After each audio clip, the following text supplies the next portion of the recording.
विवेकानन्दसूरये सच्चित्सुखस्वरूपाय स्वामिने तापहारिणे। শুভ সন্ধ্যা।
আচ্ছা, স্ক্রিন দেখা যাচ্ছে?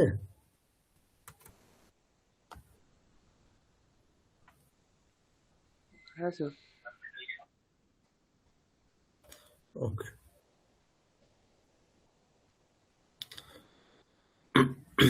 আচ্ছা, উজানি শোনা যাচ্ছে?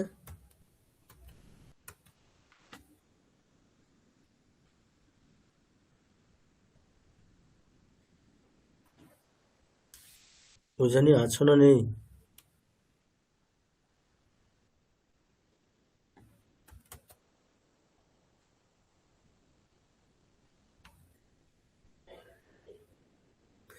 আচ্ছা, প্রভাত বাবু শোনা যাচ্ছে? হ্যাঁ স্যার, শোনা যাচ্ছে। ওকে। আচ্ছা, তো আমরা প্রথম থেকে আমরা আমি আপনাদের যখন থেকে ক্লাস নিয়েছি, তো যে কয়েকটা বিষয় আমি আপনাদেরকে মোটামুটি শেখানোর চেষ্টা করেছি, সেগুলি হলো, আচ্ছা বলুন তো প্রথম থেকে কি কি শেখানো হয়েছে একটু আপনারা কি মনে রেখেছেন দেখি। আমরা কি কি শিখেছি, আমার ক্লাসে আপনারা কি কি শিখেছেন?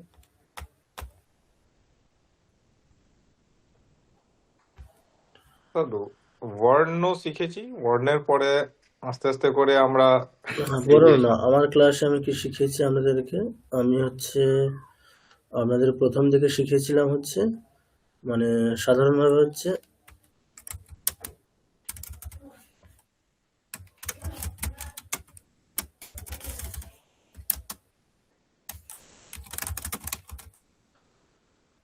আচ্ছা, প্রথমে আমরা কি শিখেছিলাম?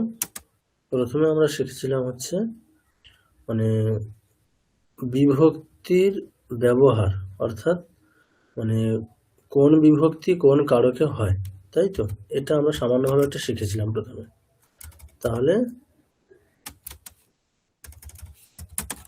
কস্মিন কারকে কা বিভক্তি ভবতি,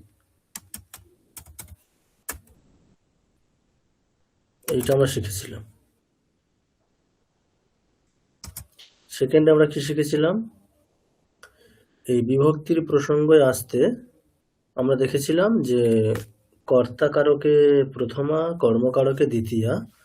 তো এবং এই কর্তা কারক এবং কর্মকারক এই দুটি কারকে কোন বিভক্তি হয়, প্রথমা বিভক্তি হয়, সেটার নির্দেশ করতে গিয়ে, অর্থাৎ কর্তা কারকে প্রথমা বিভক্তি হয়, সেটা কি রকম কর্তা কারক? অ্যাক্টিভ ভয়েসের, ঠিক আছে? সেটা কোন ভয়েসের? অ্যাক্টিভ ভয়েসের, ঠিক আছে? আচ্ছা, এক মিনিট।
আচ্ছা, তো সেকেন্ড আমরা কি শিখেছিলাম?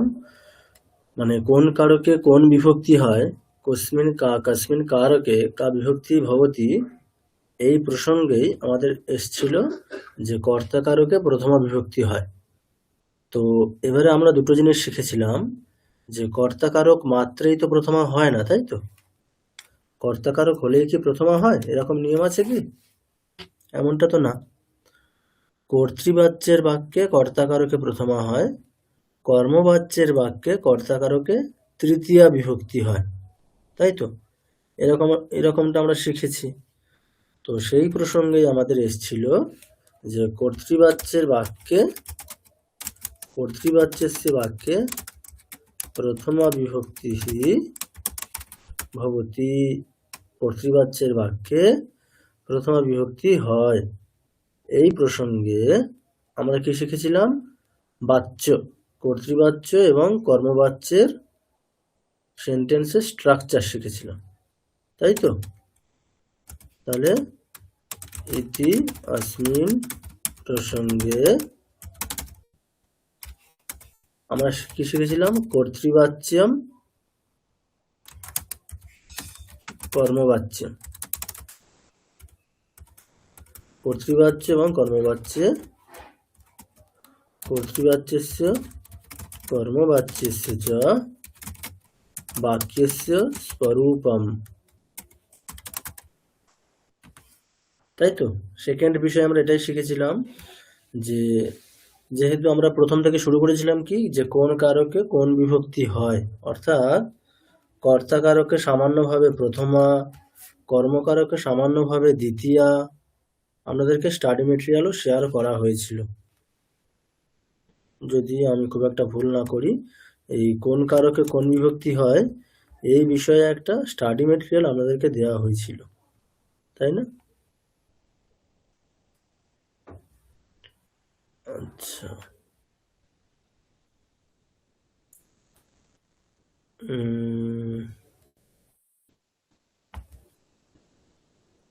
সেটা আপনাদেরকে দিয়েছিলাম, এটা ওটা আপনারা দেখেছেন কিনা জানি না, বা মনে আছে কিনা, এটাও না।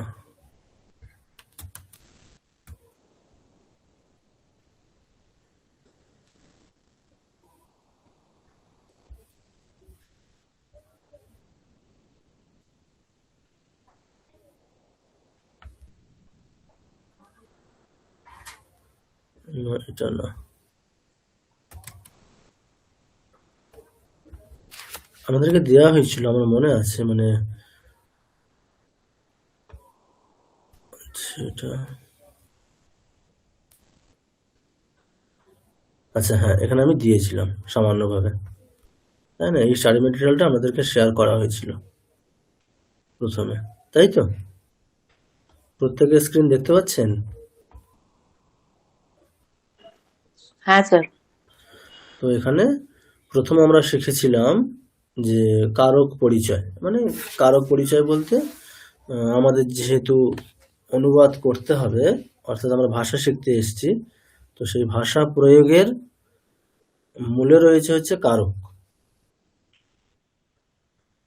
যেমন বাংলাতে যদি আমি বলি যে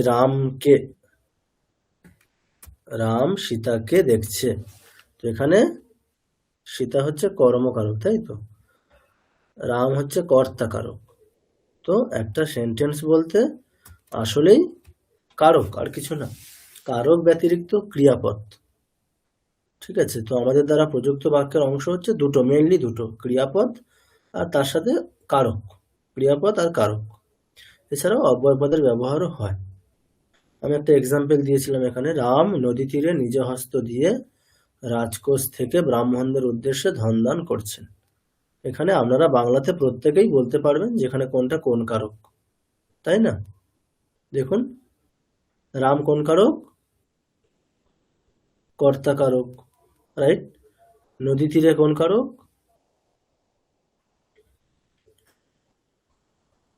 অধিকরণ কারক।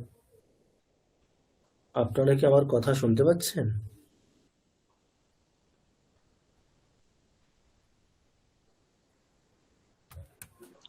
হ্যাঁ স্যার। আচ্ছা, তো কেউ কোনো উত্তর কেন দিচ্ছেন না? উত্তর না দিলে তো বোঝাই যাবে না আপনারা আসলে শুনছেন কিনা বা কাছে আছেন কিনা। আচ্ছা, তো যাই হোক, খেয়াল করে দেখুন এখানে নিজ হস্ত দিয়ে, এখানে নিজ হস্ত কোন কারক? করণ কারক। রাজকোষ থেকে, রাজকোষ এখানে কোন কারক? অপাদান কারক। নেক্সট, ব্রাহ্মণদের উদ্দেশ্যে, ব্রাহ্মণ কোন কারক?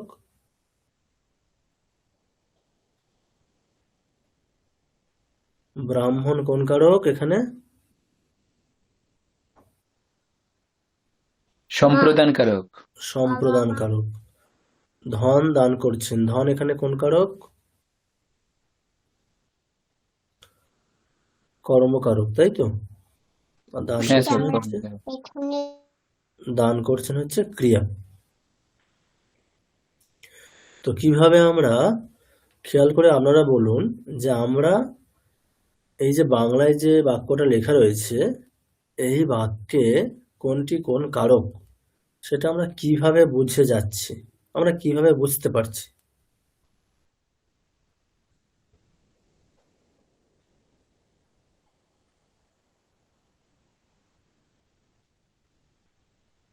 বলুন কিভাবে বোঝা যাচ্ছে?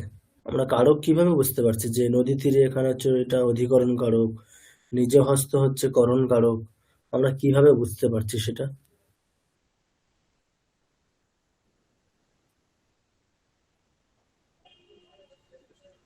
স্যার কর্তাতে কে দেখছি? না, এখন আমাদের মানে এই নিচের যে অংশগুলো, ওগুলো ছেড়েই দিন, জাস্ট উপরের উদাহরণ যে বাক্যটা আছে, ওই মানে বাংলা সেন্টেন্সটা দেখুন, এবং ওখান থেকে আপনি যে বলতে পারছেন রাম কর্তা, নদী তীরে হচ্ছে কর্ম, সরি, অধিকরণ, নিজ হস্ত করণ কারক, সেটা কিভাবে বলতে পারছেন?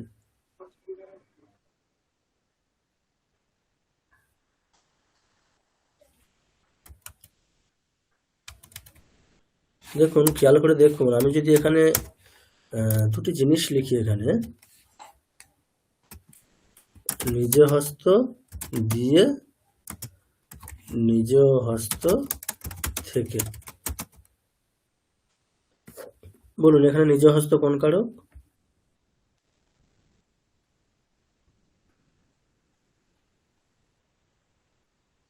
প্রথম বাক্যে নিজ হস্ত কোন কারক?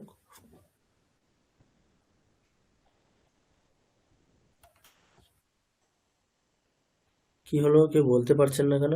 খুবই সহজ।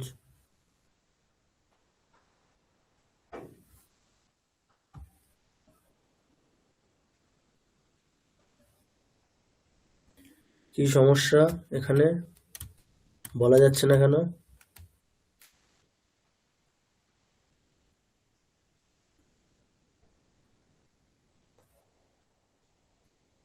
বলুন, প্রথম বাক্যে নিজ হস্ত কোন কারক, সেকেন্ড বাক্যে নিজ হস্ত কোন কারক?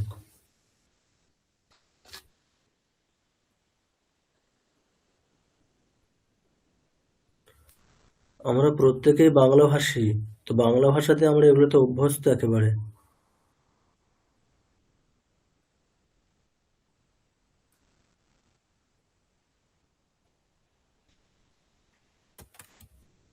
কি হলো, কেউ কারো কোনো উত্তরই পাওয়া যাচ্ছে না? এমনটা তো হওয়ার কথাই না।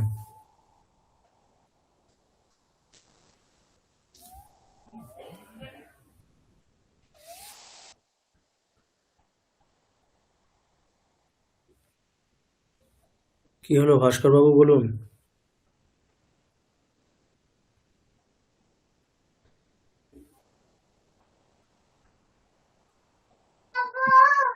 স্যার একটু গুলিয়ে ফেলছি।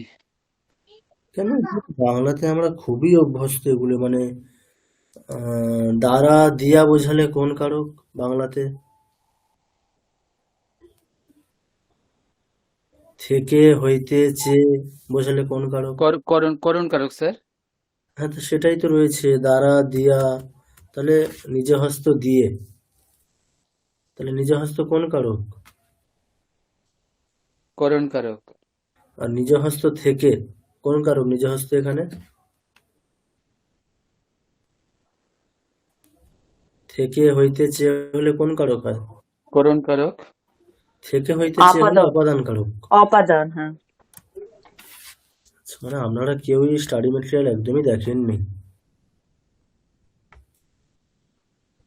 দেখুন, স্পষ্ট করে সব লেখা আছে এখানে, যে ক্রিয়াকে কে দিয়ে প্রশ্ন করলে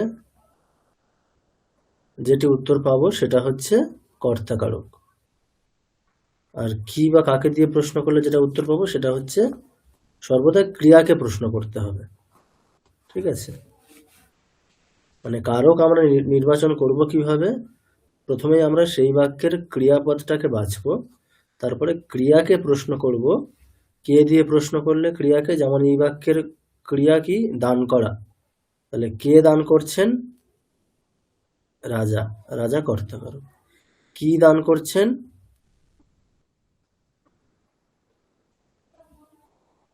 উত্তর হবে কর্মকারক। ধন, তারপরে ক্রিয়াকে দ্বারা বা দিয়া ইত্যাদি শব্দের দ্বারা প্রশ্ন করলেন, কিসের দ্বারা বা কি দিয়ে? নিজ হস্ত দিয়ে। নিজ হস্ত করণকারক। না, সোজা কথা, দ্বারা দিয়া যে শব্দের সাথে দ্বারা দিয়া এগুলো যোগ থাকবে সেটি হচ্ছে করণকারক। একই রকম ভাবে কাদের উদ্দেশ্যে, ক্রিয়াকে উদ্দেশ্যে, জন্য ইত্যাদি দিয়ে, মানে সোজা কথায় যে শব্দের পরে আমরা উদ্দেশ্যে বা জন্য এরকম শব্দ দেখব, সেটাকে আমরা অলওয়েজ ভাববো যে সেটা সম্প্রদান কারক। এরপরে অপাদান কারক, হইতে, থেকে, চেয়ে ইত্যাদি শব্দ থাকলে অপাদান কারক। অধিকরণ কারক হচ্ছে কোথায়, কখন, মানে টাইম অ্যান্ড স্পেস, সেরকমটা হলে অধিকরণ কারক। ঠিক আছে, তো আমরা প্রথম ক্লাস আমরা এগুলোই শিখেছিলাম, যে কোন কারকে কোন বিভক্তি হয়।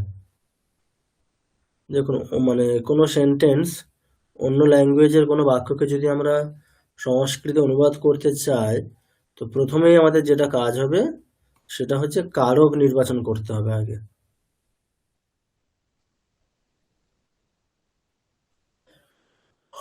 এবারে আপনাদেরকে আমি প্রথম দিকের ক্লাসে একটা জিনিস বলেছিলাম, যে সংস্কৃতর সাথে অন্যান্য ল্যাঙ্গুয়েজের, যেটা আমাদের মোটামুটি পরিচিত, ইংরেজি, বাংলা, এই দুটো ল্যাঙ্গুয়েজের সাথে সংস্কৃত ল্যাঙ্গুয়েজের মূল পার্থক্যটি কোথায়? মানে স্ট্রাকচারাল দিক দিয়ে একটা বেসিক পার্থক্য রয়েছে, সেটা কি? না, বিষয়টা হচ্ছে, আপনি যদি খেয়াল করে দেখেন, যে এই যে আমরা কোনটি কোন কারক, সেটা আমরা বাংলা ভাষাতে কি করে বুঝছি? করণ কারক কিভাবে বুঝছি? না, নিজ হস্তে এর সাথে দিয়ে শব্দটা আছে বলে, তাই তো? অর্থাৎ দিয়ে শব্দ নিজ হস্তের সাথে আছে বলে নিজ হস্তে এখানে করণ কারক। নদী তীরে, এখানে যদি নদীর তীর, ধরুন সাপোজ এরকম একটা বাক্য আছে, যে নদী তীর থেকে, নদী তীর থেকে বালক আসছে, এটা একটা সেন্টেন্স। আর নদী তীরে বালক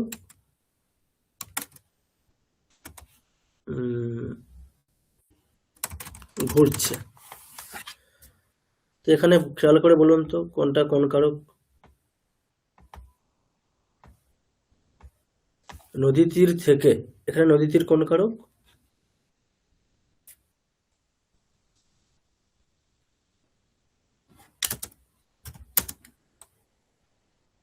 এখনই তো শিখলাম আমরা। অপাদান কারক। ইয়েস। আর নদী তীরে এখানে কোন কারক?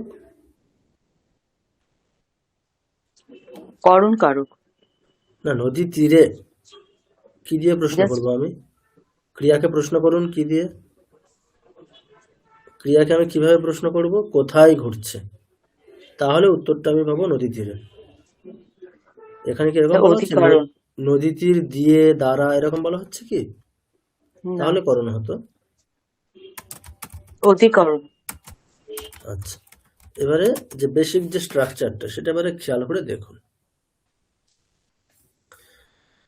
যদি মানে খেয়াল করে দেখুন, বাংলা ভাষা থেকে এই যে অধিকরণ, সেটা আমি কি করে বুঝছি? না, নদী তীর সেই শব্দের সাথে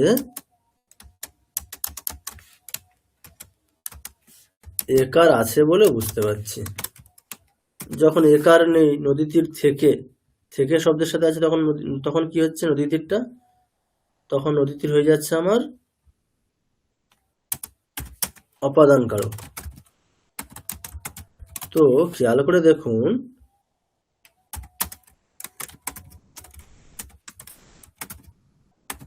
কোনটি কোন কারক সেটা বোঝার জন্য আমার কাছে বাংলা ভাষাতে কিন্তু মানে একটা কারক আমি যেভাবে বুঝছি বাংলা ভাষাতে, সেটা ইংরেজি ল্যাঙ্গুয়েজেও তাই।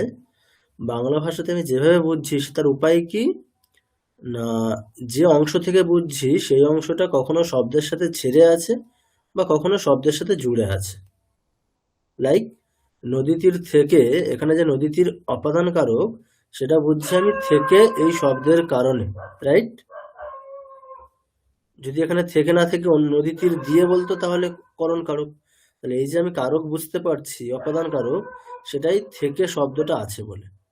তাহলে যে অংশ দিয়ে আমি কারকটা বুঝতে পারছি, পার্টিকুলার যে এটা এই কারক সেটা বুঝতে পারছি, সেটাই থেকে অংশটার কারণে এই অংশটা নদী তীর শব্দের সাথে কি পুরো অ্যাটাচড হয়ে গেছে নাকি আলাদা হয়ে আছে? ব্যাপারটা এরকম যে আপনাকে দুটো জিনিস দেওয়া হলো, দুটো মানে দুটো আর কি মিশ্র পদার্থ দেওয়া হচ্ছে।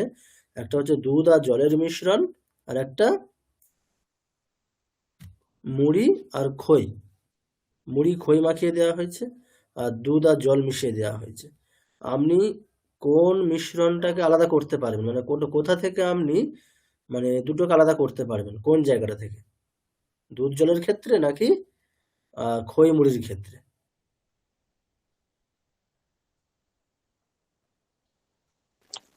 স্যার খই মুড়ি। হ্যাঁ, খই মুড়িটাকে আলাদা করতে পারবেন। কেন? না, ওখানে মিশে যায়নি, মানে দুটো মিলে আর কি একসঙ্গে একটা হয়ে যায়নি, তাই তো?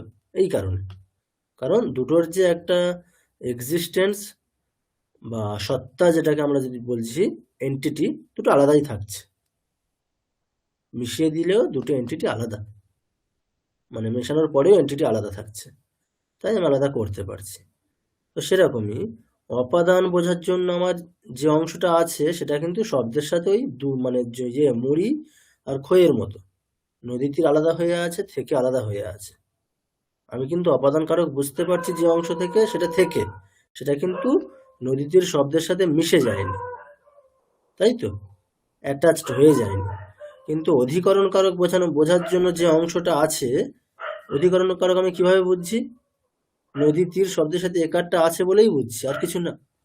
ওখানে যেরকম থেকে আছে বলে বুঝতে পারছি অপাদান, সেরকমই এখানে একার আছে বলে বুঝতে পারছি এটা অধিকরণ, রাইট? তো খেয়াল করে দেখুন, দুটোর ক্ষেত্রে আলাদা, ব্যাপারটা আলাদা। একটার ক্ষেত্রে হচ্ছে মানে মুড়ি আর খই, আর একটার ক্ষেত্রে দুধ আর জল, তাই না?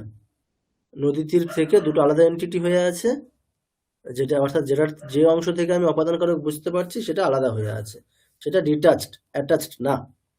কিন্তু অধিকরণের ক্ষেত্রে যে অংশ থেকে আমি অধিকরণ কারক বুঝতে পারছি, নদীটির যে অধিকরণ কারক সেটা বুঝতে পারছি, সেই অংশটা অ্যাটাচড হয়ে আছে, অর্থাৎ দুধ আর জলের মতো হয়ে আছে, ডিটাচড হয়ে নেই। তাহলে বাংলা ভাষাতে আমাদের কি হচ্ছে, তাহলে খেয়াল করে দেখুন, বাংলা ভাষাতে আমাদের যে অংশ থেকে আমরা কারক বুঝি সেই অংশটা কখনো অ্যাটাচড, কখনো ডিটাচড। এই পর্যন্ত কি প্রত্যেকের একটু স্পষ্ট হয়েছে? হ্যাঁ স্যার। হ্যাঁ স্যার। হ্যাঁ স্যার হয়েছে। কিন্তু সংস্কৃতের ক্ষেত্রে বিষয়টা কি, সংস্কৃতের ক্ষেত্রে পুরোটাই অ্যাটাচড। এখানে যে অংশ থেকে আমরা কারকটা বুঝবো সেই অংশটা কিন্তু মানে বাংলার মতো এরকম না, কখনো ডিটাচড কখনো অ্যাটাচড এরকম না। মানে কখনো হচ্ছে মুড়ি আর খই, কখনো দুধ আর জল, এরকম না, সর্বদাই দুধ আর জল। ঠিক আছে। বাংলা সংস্কৃত ওই জন্য আমরা কি শিখছি, সংস্কৃত হচ্ছে মানে অ্যাকচুয়ালি এই কারক অংশটা আমরা মানে এটা যে এই কারক অংশটা বোঝানোর জন্য যে মানে যে শব্দাংশটা আসে সেটাকে আমরা কি বলছি, বিভক্তি বলছি। মানে টেকনিক্যালি বা পারিভাষিকভাবে আমরা সেটাকেই আমাদের সংস্কৃতে কি বলি, বিভক্তি। ঠিক আছে। তাহলে কি বোঝা গেল, বিভক্তি কি না, কারককে বোঝানোর জন্য যে অংশটা আসে সেই অংশটার নাম কি, টেকনিক্যালি কি, বিভক্তি। বোঝা গেছে?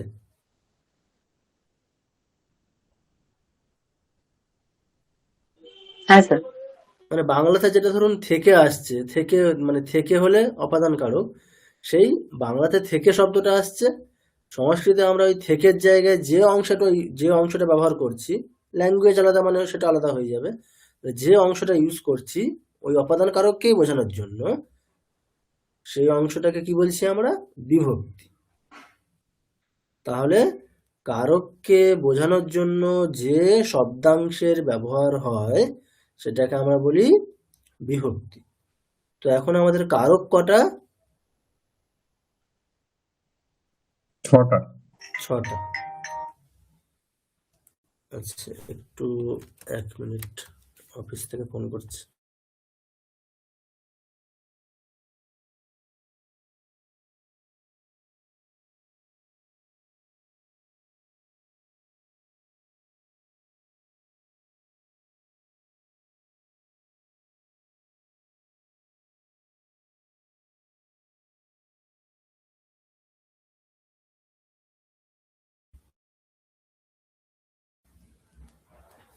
আচ্ছা, তো এবারে যে বিষয়টা কি বললাম, সংস্কৃতের ক্ষেত্রে কারককে বোঝানোর জন্য যে অংশটা আসছে সেই অংশটা কিরকম, শব্দের সাথে মিশে আছে। আই মিন ওটা দুধ আর জলের মতো হয়ে আছে, মানে একটা এন্টিটি হয়ে গেছে। ঠিক আছে। বাংলাতে ওই জন্য আমাদের কি করতে হয় না, বাংলাতে কিন্তু আলাদা করে ওই জন্য শব্দ রূপ মুখস্থ করতে হয় না। অর্থাৎ দেখুন বিষয়টা কি হচ্ছে, এখন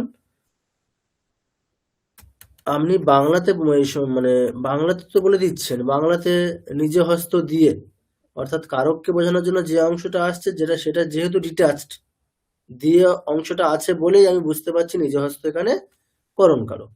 তাহলে করণ কারককে বোঝানোর জন্য যে অংশটা এখানে আছে সেই অংশটা তো শব্দের সাথে ডিটাচড হয়ে আছে, নিজে হস্ত তার সাথে তো অ্যাটাচড হয়ে নেই। কিন্তু সংস্কৃতে কি হবে, যে অংশটা আসবে যে অর্থাৎ সেটা কি, বিভক্তি বললাম। মানে কারককে বোঝানোর জন্য যে শব্দাংশ আসে সেটাকে আমরা বিভক্তি বলছি। তাহলে এখানে তৃতীয়া বিভক্তি আমাদের সংস্কৃতে ব্যাকরণে টা, তৃতীয়ার একবচনে টা বিভক্তি আসে। তো সেটা এবারে শব্দরূপ মানে সেটা প্রক্রিয়ার মাধ্যমে কি হয়, শব্দের সাথে মিশে গিয়ে এই রূপটাকে তৈরি করে, নিজ হস্তে না। তাহলে আপনি বাংলাতে হচ্ছে নিজ হস্ত করণ কারক সেটা বোঝানোর জন্য নিজ হস্ত দিয়ে বলছেন, অর্থাৎ দিয়ে অংশটা যোগ আছে বলে নিজ হস্ত করণ কারক। এবার যে অংশটা দিয়ে কারকটা বুঝছি সেটা ডিটাচড, খইমুড়ি হয়ে আছে। আর সংস্কৃতে যে অংশটা দিয়ে বুঝছি আমরা টা, সেটা প্রক্রিয়ার মাধ্যমে কি হয়েছে, মানে গ্রামাটিক্যাল প্রসেসের মধ্যে গিয়ে সেটা এইভাবে মিশে গেছে। নিজ হস্তে না, নিজ হস্তের সাথে টা যোগ হয়ে নিজ হস্তে না, এটা একটা স্বতন্ত্র একটা শব্দ তৈরি করেছে, একটা শব্দরূপ। তাহলে যে অংশটা দিয়ে আমি বুঝছি, টা দিয়ে আমি করণ কারকটা বুঝছি এই অংশ দিয়ে, সেটা কি হয়ে গেছে, সেটাই টা অংশটা কি হয়েছে, টা অংশটা নিজ হস্ত শব্দের সাথে মিশে গেছে। না, আপনি আর কিছু বুঝতে পারছেন কোথায় টা এখানে আছে? নিজ হস্তে না, এখানে কোথায় টা কিছু খুঁজে পাচ্ছেন আলাদা করে? পাওয়া যাচ্ছে না। তাহলে মিশে গেছে, দুধ আর জল হয়ে গেছে। ওই জন্য আমাদের এখানে কি করতে হয়, শব্দরূপ মুখস্থ করতে হয়। মানে আমি বাংলাতে তো বলে দিচ্ছেন নিজ হস্ত দিয়ে বাক্যে ইউজ করছেন, সংস্কৃতে আপনাকে নিজ হস্ত দিয়ে এই মানে নিজ হস্ত যে করণ কারক সেটা বোঝানোর জন্য বাংলাতে আপনি দিয়ে বলে দিচ্ছেন নিজ হস্ত দিয়ে, সংস্কৃতে আপনাকে নিজে হস্তে না এই শব্দটাই বলতে হবে। কারণ যে অংশটা ওই মানে করণ কারক সেটা বোঝাবে সেটা শব্দের সাথে মিশে আছে। এরকমই প্রত্যেকটা কারকের ক্ষেত্রেই তাই, বিভক্তিটা কি হয়, শব্দের সাথে মিশে গিয়ে একটা স্বতন্ত্র রূপ তৈরি করে। অর্থাৎ দুধ আর জল, সংস্কৃতে পুরোটাই দুধ আর জল। ওই জন্য খেয়াল করে দেখুন, আমরা যে সেন্টেন্সটা এখানে উদাহরণ হিসেবে দিয়েছি, রাম নদী তীরে, প্রত্যেকটা কারকই মিশে আছে। এখানে কি করছি আমরা, নিজ হস্ত দিয়ে একটা বড় অংশ, সেটাকে বোঝানোর জন্য সংস্কৃতে কতটুকু অংশ আছে, সংস্কৃতে এই অংশটা আছে।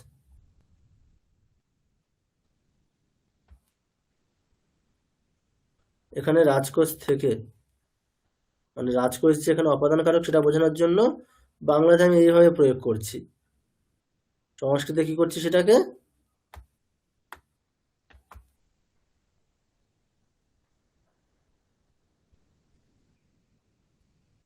ব্রাহ্মণদের উদ্দেশ্যে, ব্রাহ্মণ এখানে যে কি কোন কারক, ব্রাহ্মণ এখানে কোন কারক, সম্প্রদান করো। সম্প্রদান কারক। সেটা বাংলা মানে সংস্কৃতে আমাদের কি করতে হচ্ছে, এইভাবে বোঝাচ্ছি আমরা সেটাকে।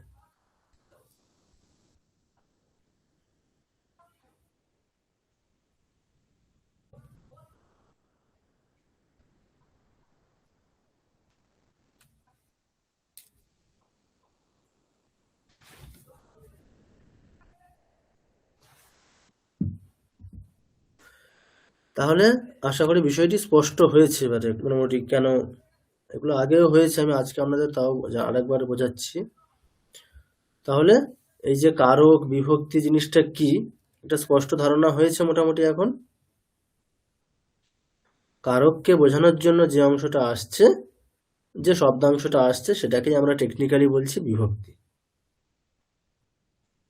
ঠিক আছে স্যার। ঠিক আছে, এবার আমাদের যদি বলি যে প্রথমা বিভক্তির ব্যবহার শেখো, অর্থাৎ প্রথমা বিভক্তি কোথায় কোথায় হয়, তাহলে সেটা কি হবে, ফার্স্ট অ্যান্সার আসবে সেটা মানে কর্তা কারকে। কর্তা কারক। এবার কিরকম কর্তা কারক সেটা আমরা স্পেশালি জেনেছি, কর্তৃবাচ্যের কর্তা কারকে। কর্মবাচ্যের কর্তা কারকে তৃতীয়া হচ্ছে আবার। তাহলে কর্তৃবাচ্যের কর্তা কারকে এটাকে আরো আমাদের স্পেসিফিক করে বলতে হবে। আচ্ছা, এবারে একটা জিনিস যেটা জানার, আমাদের একটা এই কর্তা আর কর্ম নিয়ে একটা কনফিউশন থাকতে পারে, মানে এটা আর একটু স্পষ্ট জানা উচিত। আমরা কর্তা এবং কর্মকারক নির্বাচনের যে উপায় সেটা কি বলেছি, যে ক্রিয়াকে কে দিয়ে প্রশ্ন করলে আর হলে কর্তা কারক, আর কর্মকারক ক্রিয়াকে কি বা কাকে দিয়ে প্রশ্ন করলে, রাইট? আমরা যদি এক্সাম্পল দেখি দু একটা, সেটা মানে কয়েকটা এক্সাম্পলে খুব একটা কনফিউশন হবে না, কিন্তু কোনো কোনো এক্সাম্পলে আমাদের একটা কনফিউশন আসবে। ধরুন একটা বাক্য লিখছি যে রাম ভাত খাচ্ছে, এখানে আপনারা বলুন কোন রাম কোন কারক এখানে, স্যার কর্তা কারক। মানে কে খাচ্ছে, রাম রাম খাচ্ছে। খাচ্ছে। কি খাচ্ছে, ভাত খাচ্ছে। তাহলে আমি কে কে দিয়ে প্রশ্ন করলে উত্তর পাচ্ছি রাম, তাহলে রাম কর্তা কারক। কি দিয়ে প্রশ্ন করলে উত্তর পাচ্ছি ভাত। ভাত, তাহলে নেক্সট ভাত হচ্ছে আমার কর্মকারক। কর্মকারক। আচ্ছা, এবার আর একটা সেন্টেন্স আমরা নিই, ধরুন এরকম,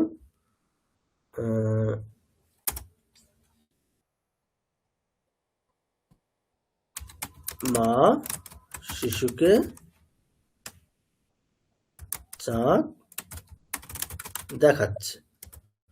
এখানে কে দিয়ে প্রশ্ন করলে উত্তর কি আসছে? মা কর্তাকারক, তাহলে মা কর্তাকারক।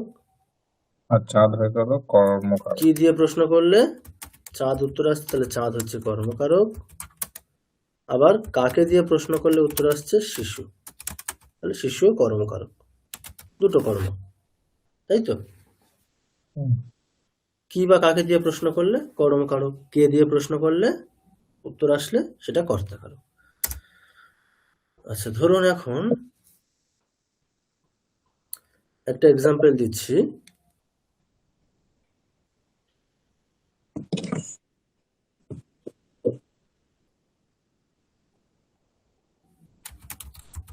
বালক শুয়ে আছে,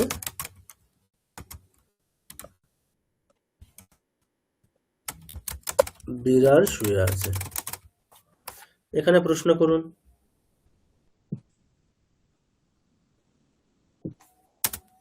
কি প্রশ্ন করবেন? কে শুয়ে আছে, তাই তো? হুম। তাহলে উত্তর কি বালক আসবে? বালক কর্তাকারক। তাহলে বালক কর্তাকারক, কর্ম নেই এখানে, তাই তো? এখানে কি প্রশ্ন করব? কে শুয়ে আছে? কে বিড়াল শুয়ে শুয়ে আছে। আছে এটাও বলতে পারি, আবার কি শুয়ে আছে এটাও বলতে পারি। দুটো ক্ষেত্রে উত্তর কে?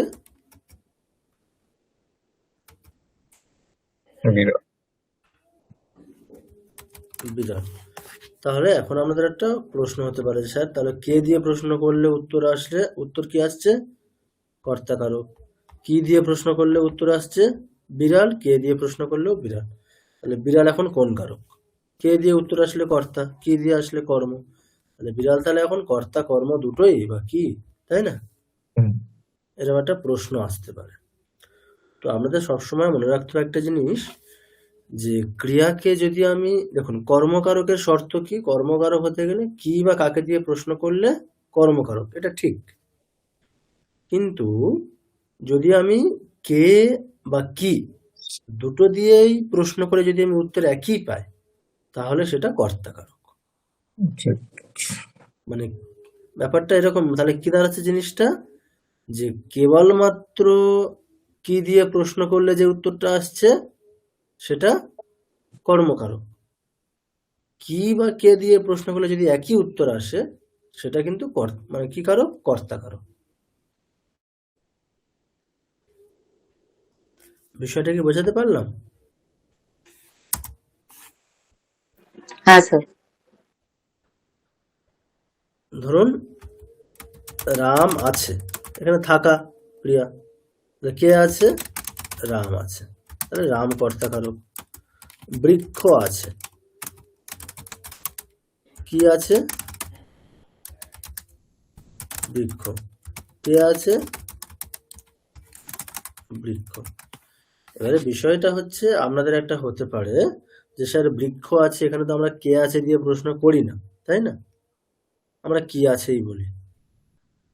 তো সংস্কৃত ভাষার পার্সপেক্টিভে আপনাদেরকে এইভাবেই দেখতে হবে। আপনারা এটা জানেন, বাংলা ভাষার সাপেক্ষেও জানেন যে অকর্মক সকর্মক, তাই তো? সকর্মক ক্রিয়া, অকর্মক ক্রিয়া, অর্থাৎ কিছু ক্রিয়া আছে যাদের কর্ম হয় না। যেমন শুয়ে থাকা। শুয়ে থাকা এটা একটা ক্রিয়া যেটা অকর্মক ক্রিয়া, এটার কর্ম হয় না। আপনি কোনোভাবে একটা মানে শুয়ে থাকা ক্রিয়াকে কর্ম আছে এরকম বাক্য বলতেই পারবেন না। মানে কি বা কাকে দিয়ে প্রশ্ন করলে একটা উত্তর পাওয়া যাবে, আপনি শুয়ে থাকা ক্রিয়ার এরকম প্রয়োগ করতেই পারবেন না।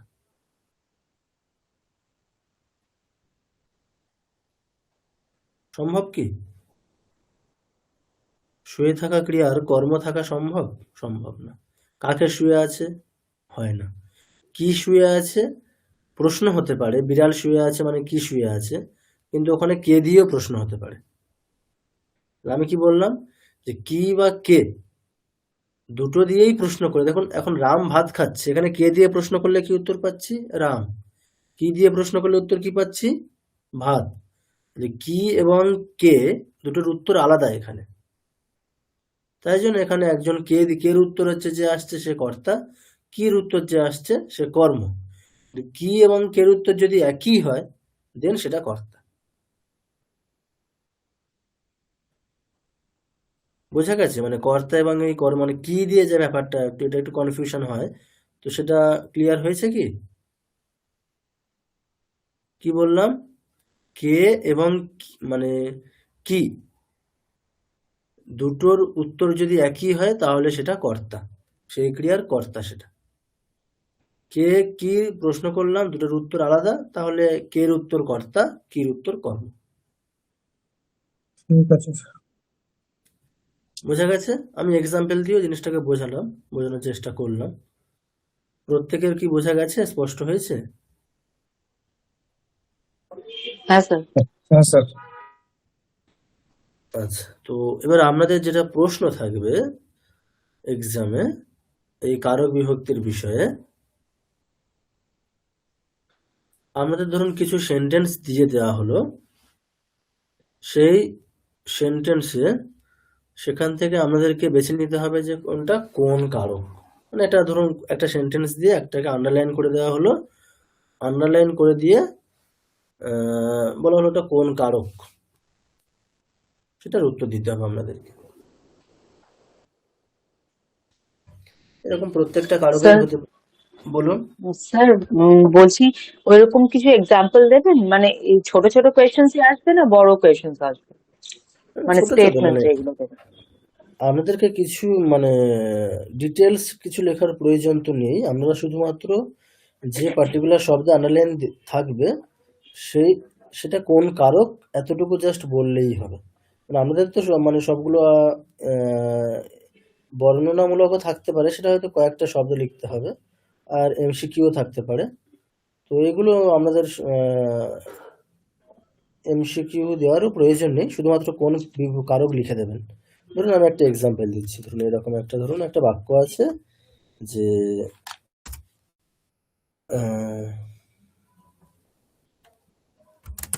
দশরথः রামম দশরথः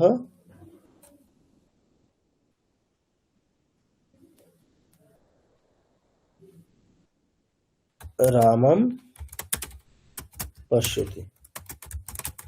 তাহলে এখানে ধরুন রামম এটাকে আন্ডারলাইন করে দিয়েছি আমি, তাহলে আপনাদের বলতে হবে রামম এখানে কোন কারক। আপনারা লিখে দেবেন যেটা কর্মকারক। কর্মকার। সংস্কৃতে লিখবেন কর্মকারকম, কারক শব্দ ক্লিবলিঙ্গের শব্দ। তো আমরা যখন প্রথমা বিভক্তির ব্যবহার শিখেছিলাম, আমরা শিখেছিলাম কি যে প্রথমা বিভক্তির আমরা তিনটে ব্যবহার, তিন জায়গাতে প্রথমা বিভক্তি হয়, তিনটে জায়গাতে। সেগুলো কি কি? সেগুলো ছিল হচ্ছে একটা পয়েন্ট আউট করা, যেমন ধরুন আমি আপনাদেরকে স্টাডি মেটেরিয়াল দিয়েছিলাম, আচ্ছা এখানে, তাই তো। প্রথমা বিভক্তির ব্যবহার কোথায় কোথায় হয়? টু পয়েন্ট আউট, মানে কোনো কিছু নির্দেশ করা, জাস্ট মানে আমি কোনো কারক বোঝাতে চাইছি না, শুধুমাত্র আমি নির্দেশ মাত্র করছি যে এ রাম, এটা সূর্য, এটা ফল, সেরকমই এটা কর্তা কারক, এটা কর্ম কারক। এগুলো কি করা হচ্ছে?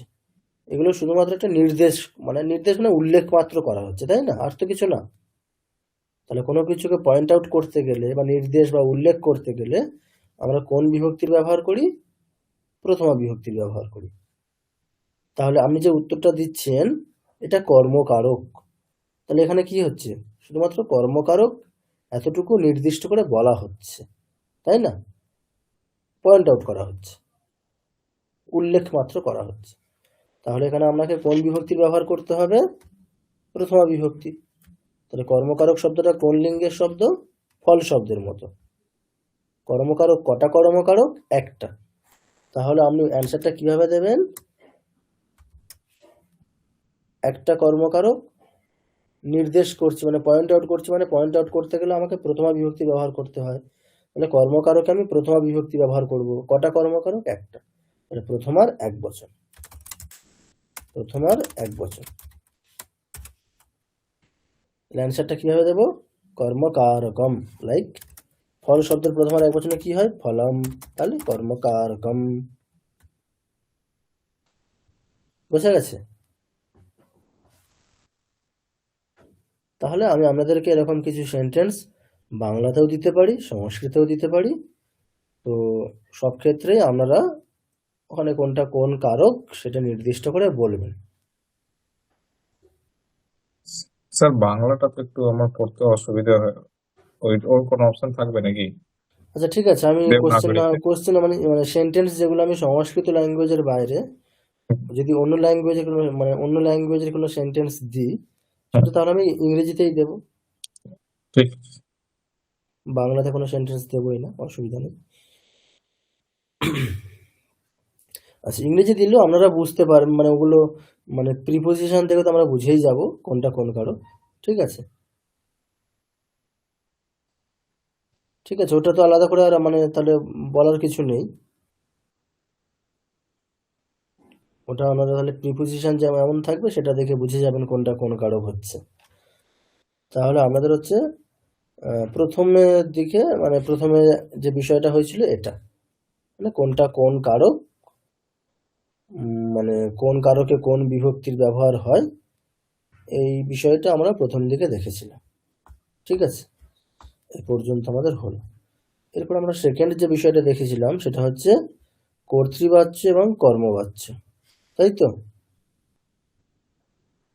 অর্থাৎ ভয়েস চেঞ্জ, বাচ্য পরিবর্তন। একটা সেন্টেন্স দেওয়া থাকবে সেটা কর্মবাচ্যে কেমন হবে, বা একটা কর্মবাচ্যে সেন্টেন্স দেওয়া থাকবে সেটাকে অর্থাৎ active to passive, passive to active, দুরকমই হতে পারে বাচ্য পরিবর্তন। তাহলে তাহলে আমরা এরকম এই দুরকম বাচ্য পরিবর্তন আমরা শিখেছিলাম, অর্থাৎ কর্তৃবাচ্যের সেন্টেন্স স্ট্রাকচার কেমন হয়, কর্মবাচ্যের সেন্টেন্স স্ট্রাকচার কেমন হয়, এগুলো আমরা শিখেছিলাম। এগুলো আমরা কিছু এক্সাম্পলও করেছিলাম। তাহলে আমাদের হচ্ছে এরকম কিছু কোশ্চেন থাকবে। এরপরে কর্তৃবাচ্যের ধরুন কিছু সেন্টেন্স দেওয়া থাকলো, সেটাকে আমাদেরকে ভয়েস চেঞ্জ করতে হবে। তাহলে সেন্টেন্স যদি কর্তৃবাচ্যে থাকে তাহলে আপনারা ওটা কর্মবাচ্যে করছেন, সেন্টেন্স যদি কর্মবাচ্যে থাকে সেটাকে আপনারা কর্তৃবাচ্যে চেঞ্জ করছেন। তাহলে এরকম কিছু সেন্টেন্স আপনাদের ধরুন দেওয়া থাকছে। আচ্ছা, এরপরে আমাদের যেটা একটা প্রশ্ন হতে পারে যে স্যার আমরা শব্দরূপ তো তেমন একটা জানি না, তাই তো, মানে এখন আমরা কি করে করব, মানে এখন একটা শব্দরূপ দিলেন আপনি, সেই শব্দরূপ মানে কর্তৃবাচ্যে যেটা প্রথমাতে হচ্ছে কর্তাতে, সেটা তো তৃতীয়ায় নিয়ে যেতে হবে, রাইট? তাহলে এখন সে তৃতীয়ার বিভক্তি তো আমি রূপ জানি না, কি করে নিয়ে যাব? ধরুন আমি আপনাদের একটা সেন্টেন্স দিয়েছি যে পিতা, পিতা দিয়ে একটা সেন্টেন্স দিয়েছি যে পিতা মাতরম পশ্যতি, এটাকে চেঞ্জ করতে হবে, পিতা মাতাকে দেখছে।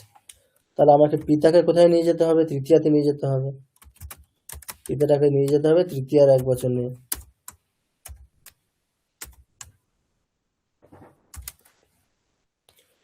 পিতা হচ্ছে তৃতীয়ার এক বচনে যাবে। মাতরমটাকে কোথায় নিয়ে যেতে হবে? প্রথমা এক বচনে নিয়ে যেতে হবে, আর পশ্চিতিটাকে চেঞ্জ করে দৃশ্যতে করতে হবে। তাহলে আপনারা এখন প্রশ্ন করতে পারেন স্যার আমরা তো এটা আমরা জানি যে পিতাকে নিয়ে যেতে হবে তৃতীয়ার এক বচনে, কিন্তু তৃতীয়ার এক বচনের রূপ তো আমরা জানি না। বা মাতরম এটাকে হচ্ছে এখন দ্বিতীয়াতে আছে, এটাকে নিয়ে যেতে হবে প্রথমার এক বচনে, তাহলে স্যার আমরা প্রথমার এক বচনে কি রূপ হয় সেটাও জানি না। আমাদের একটা প্রশ্ন হতেই পারে অনেকের, তাহলে কি করব আমরা, তাই তো? এটা তো অন্য ক্লাসে এগুলো শিখেছি, ওই যে বিভক্তি গুলো তো 21-21টা, হ্যাঁ হ্যাঁ, হ্যাঁ ওইটা তো অন্য ক্লাসে শিখেছি। মানে সব শব্দরূপ আমাদের হয়েছে, মানে প্রায়। হ্যাঁ প্রায় হয়েছে। আচ্ছা, তাহলে তো এগুলো আপনারা জানেন, কোনো অসুবিধাই হবে না।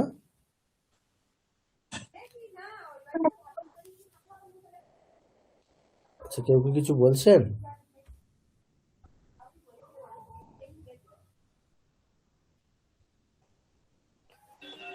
স্যার এই সেন্টেন্স গুলো আপনি কি সংস্কৃতেই দেবেন, হ্যাঁ হ্যাঁ, সংস্কৃতেই দেওয়া চেঞ্জ থাকবে। হুম। আচ্ছা আচ্ছা, তাহলে আমি আপনাদেরকে এরকম কিছু সেন্টেন্স দেব। তাহলে ফার্স্ট কি দেব? ফার্স্ট আইটেম থাকছে হচ্ছে আমাদের কারক নির্বাচন। ঠিক আছে, কোনটা কোন কারক সেরকম কিছু প্রশ্ন দেওয়া থাকবে। কিছু সেন্টেন্স থেকে, সেটা আপনাদেরকে চুজ করতে হবে। সেকেন্ড আইটেম থাকছে আপনাদের কর্তৃবাচ্য, মানে বাচ্য পরিবর্তন। সেটা কর্তৃবাচ্য থেকে কর্মবাচ্য হতে পারে, অথবা কর্মবাচ্য থেকে কর্তৃবাচ্যও হতে পারে। ওকে, আচ্ছা। এরপরে আমাদের যে বিষয়টা থাকবে সেটা হচ্ছে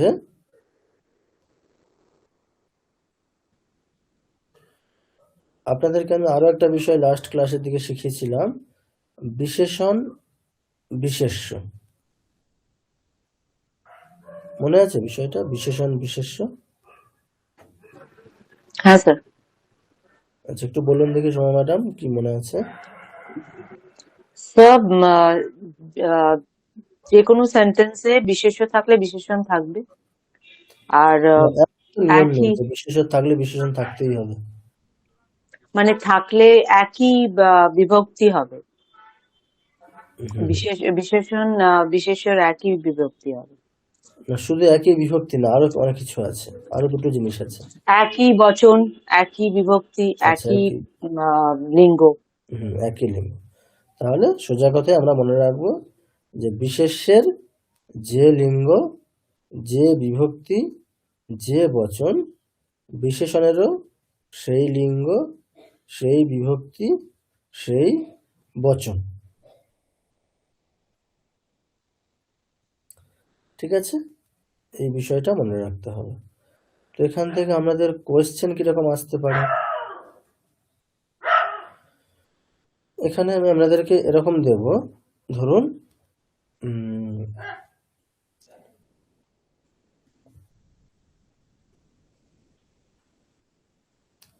আমাদেরকে বিশেষণ বিশেষ্যের যে শব্দ সেটা দিয়ে দেওয়া হবে, অর্থাৎ প্রাতিপদিকগুলো দিয়ে দেওয়া হবে। প্রাতিপদিক বলতে ধরুন এরকম, আচ্ছা প্রাতিপদিকটা কি জানেন তো? যদি কারো জানা থাকে বলুন একটু, প্রাতিপদিক কি? মূল মূল শব্দটা। আচ্ছা, মূল শব্দ বলতে একটা এক্সাম্পল দিয়ে বোঝান।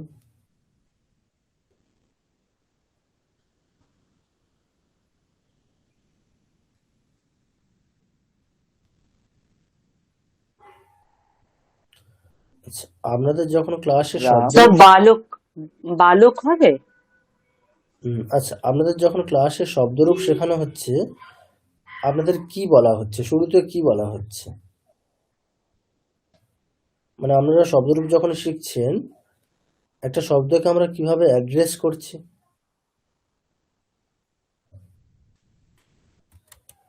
খেয়াল করে দেখবেন আমাদেরকে বলা হচ্ছে, এরকমটাই বলা হচ্ছে আমাদেরকে, যে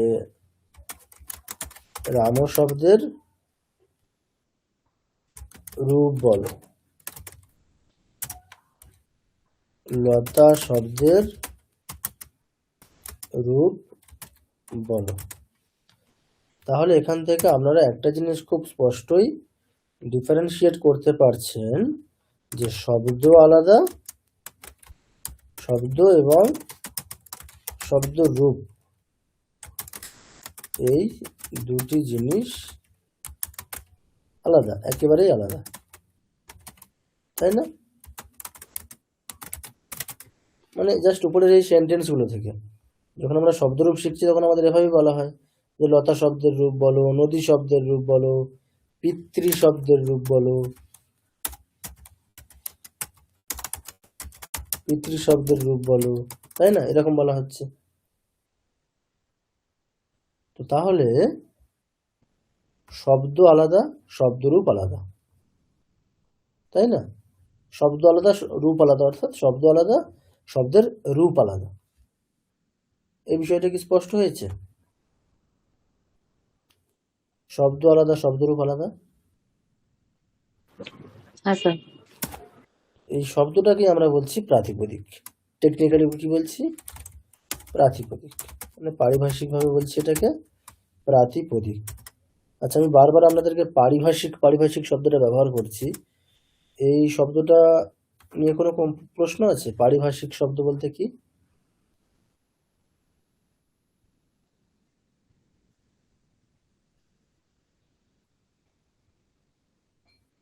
পারিভাষিক শব্দ বা টেকনিক্যাল ওয়ার্ড, যেটাকে আমরা ইংরেজিতে বলছি, এটাতে কোনো অসুবিধা আছে বুঝতে? পারিভাষিক শব্দ বলতে কি, এটা কি বোঝা আছে নাকি নেই? নেই স্যার। আচ্ছা, ঠিক আছে। আচ্ছা, পারিভাষিক শব্দ বলতে এরকম, পারিভাষিক শব্দ বলতে এরকমটা বুঝবেন যে একটা পার্টিকুলার সাবজেক্টের একেবারে মানে যে শব্দগুলো সম্পত্তি, নিজের সম্পত্তি, আমরা যা এমনটা বলি বাবার সম্পত্তি, মায়ের সম্পত্তি, লাইক দ্যাট, একটা নির্দিষ্ট সাবজেক্টের সম্পত্তি, সম্পত্তি মানে যে শব্দটা তার সেই সাবজেক্টের সম্পত্তি। এবার একটা পার্টিকুলার সাবজেক্টে দেখবেন কিছু কিছু এরকম শব্দ আছে যেগুলো সেই সাবজেক্টের সম্পত্তি। সম্পত্তি বলতে শব্দের, এবার শব্দ কিভাবে হতে পারে সম্পত্তি? আচ্ছা, শব্দের কাজ কি? শব্দের কাজ হচ্ছে অর্থ বোঝানো, তাই? তার তো কিছু না। আমরা শব্দ প্রয়োগ বা যে কোনো সাবজেক্টে শব্দের ব্যবহার করা হয় কিসের জন্য? অর্থ বোঝানোর জন্য। তো এখন এই অর্থটা যদি এরকম হয় যে ওই পার্টিকুলার সাবজেক্টের জন্য ওই শব্দের একটা পার্টিকুলার অর্থ আছে, অর্থাৎ আপনি যখন ওই পার্টিকুলার সাবজেক্টটা পড়ছেন, আপনাকে একটা পার্টিকুলার শব্দের, সেটা আপনি অন্য সাবজেক্টে বা আপনার দৈনন্দিন জীবনে লোকব্যবহারে অন্য অর্থে ব্যবহার করে থাকতে পারেন, কিন্তু যখন আপনি ওই সাবজেক্ট পড়ছেন বা ওই সাবজেক্ট যখন আপনি বুঝছেন, তখন আপনাকে ওই শব্দের ওই সাবজেক্টের নির্বাচিত করে দেওয়া একটা নির্দিষ্ট অর্থ মেনেই চলতে হবে। সেই রকম শব্দগুলোকে আমরা বলছি পারিভাষিক শব্দ। তাহলে আমি যে বারবার প্রাতিপদিক বা এই যে বিষয়টা বা বিভক্তি, এগুলোকে আমি কেন বলছি যে পারিভাষিক শব্দ? কেন না, এটা একটা ব্যাকরণ। ব্যাকরণ এই পার্টিকুলার সাবজেক্টের একটা শব্দ, এটা ব্যাকরণ এই পার্টিকুলার সাবজেক্টের শব্দ এবং একটা নির্দিষ্ট অর্থ বহন করছে, একটা ফিক্সড অর্থ আছে। মানে বিভক্তি বলতে কি, কারককে বোঝানোর জন্য যে অংশটা আসছে সেটা বিভক্তি। তো একটা পারিভাষিক শব্দের আমি একটা উদাহরণ দিচ্ছি জাস্ট আরো স্পষ্ট হওয়ার জন্য। ধরুন ব্যাকরণে আমরা কি বলি, পাণিনির একটা সূত্র আছে, অদেং গুণাহ। কি সূত্র?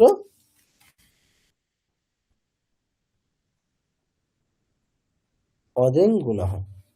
এই সূত্র দিয়ে উনি কি বোঝাচ্ছেন? এই সূত্র দিয়ে উনি বোঝাচ্ছেন যে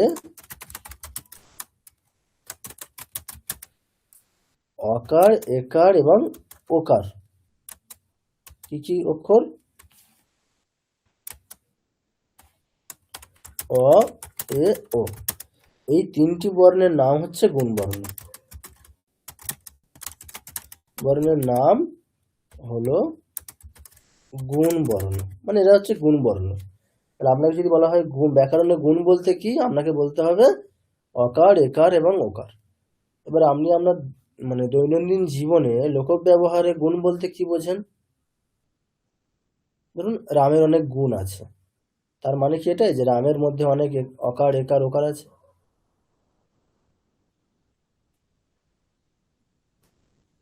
মোটেই না, তাই তো? তাহলে আপনি একটা অন্য মানে সে অন্য একটা সাবজেক্টে হতে পারে বা আপনার দৈনন্দিন লোক ব্যবহারে হতে পারে, গুণ বলতে যে অর্থটাকে বোঝেন সেই অর্থটা ব্যাকরণে কি চলছে? ব্যাকরণে আপনি এখন যদি বলেন, ব্যাকরণে যদি বলা হয় যে এখানে গুণ হবে, তাহলে তার মানে কি এটাই যে এখানে গুণ বলতে আমি লোক ব্যবহারে যেমনটা বুঝি যে ভালো কোয়ালিটি, মানে যে যে গুণ, যেগুলো আমরা গুণ লোকে বলি, যে শান্ত, ভদ্র ইত্যাদি, ব্যাকরণে যদি বলা হয় যে এখানে গুণ হবে, তার মানে কি এখানে শান্ত হবে এরকম কিছু? এরকম না। ব্যাকরণে গুণ যখনই আসবে তার মানে হচ্ছে অকার, একার, ওকার হবে। গুণ হবে মানে অকার, একার, ওকার হবে। তাহলে কি বোঝা যাচ্ছে? যে ব্যাকরণে গুণ শব্দটা সম্পত্তি, সম্পত্তি বলতে একটা ফিক্সড অর্থে আছে। তাহলে এই রকম শব্দগুলোকে আমরা কি বলি? পারিভাষিক শব্দ, বা ইংরেজিতে বললে টেকনিক্যাল ওয়ার্ড। বোঝা গেছে?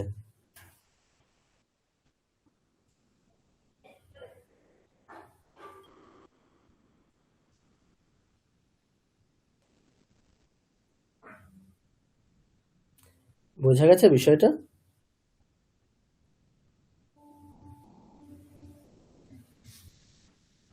হ্যাঁ স্যার।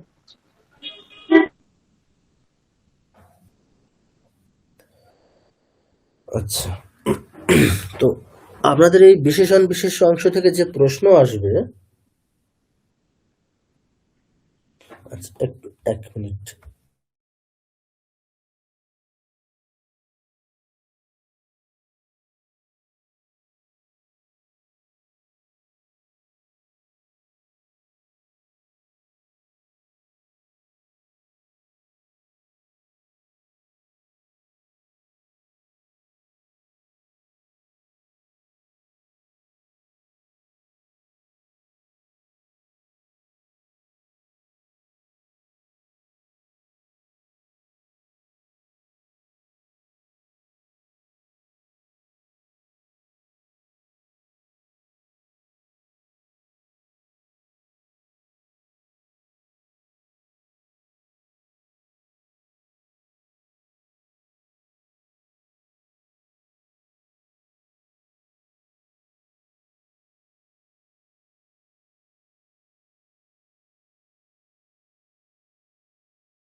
শোনা যাচ্ছে?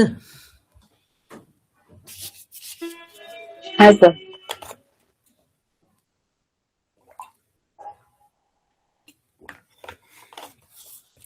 আচ্ছা, আজকে যারা ক্লাস করছেন আমাদের মধ্যে বাকিরা সব কোথায়? সোমা ম্যাডাম বেশ রিপ্লাই করছেন, প্রভাতবাবু আছেন, ভাস্করবাবু আছেন, বাকিরা সব আছেন তো? সৌহার্দ্যবাবু, সূর্যবাবু, উজানি সবাই আছে? হ্যাঁ স্যার, আছি স্যার। না, আপনাদের 3 জনের কথা বললাম, আপনারা আছেন বোঝা যাচ্ছে। বাকি 3 জন স্যার আছি। কিভাবে আছো, অ্যাক্টিভ না প্যাসিভ? আজকে একটু শরীরটা একটু ভালো নয়, তাই আচ্ছা জন্য। আচ্ছা আচ্ছা, ঠিক আছে তাহলে শোনো। আচ্ছা, সূর্যবাবু, হ্যাঁ স্যার আছি। হুম, সৌহার্দ্যবাবু, হ্যাঁ স্যার হ্যাঁ। আচ্ছা আচ্ছা, আপনাদের এক্সাম চন্দন স্যার কবে নেবেন বলেছেন?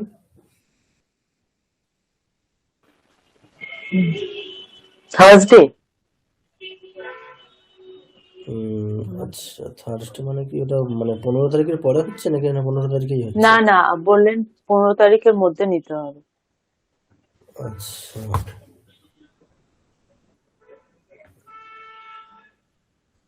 আচ্ছা তাহলে মানে এক্সামটা তাহলে কবে হচ্ছে আপনাদের? থার্সডে, তাই তো? মানে 13 তারিখে, 15 তারিখেই হচ্ছে, সরি 15 তারিখেই হচ্ছে একদম। আচ্ছা, আচ্ছা আপনাদের মঙ্গলবার, আচ্ছা আচ্ছা সোমবার কি স্যার ক্লাস নেবেন বলেছেন 12 তারিখে? হ্যাঁ স্যার, নিবে আচ্ছা বলেছিল। আচ্ছা একটা ক্লাস অন্তত হবে। আচ্ছা আচ্ছা, ঠিক আছে। সোমবার মানে ছুটি আছে স্যার, হয়তো স্যাটারডে নেবেন। আচ্ছা সোমবার তো, হ্যাঁ সোমবার তো আমাদের স্বামীজি মানে যুব দিবস। তো 12 তারিখ আছে ওটা। আচ্ছা ঠিক আছে, আপনাদের তাহলে 13 তারিখে এক্সামটা নেব। এক্সাম তো আমার ক্লাস হচ্ছে পরে শুক্রবার, মানে 16 তারিখ হয়ে যাচ্ছে, 16 তারিখে নেওয়া যাবে না। তো চন্দন স্যার 15 তারিখে নিচ্ছে, আর আমার এক্সামটা মঙ্গলবারই হবে, মানে ঠিক 13 আছে। তারিখ হচ্ছে, ঠিক আছে?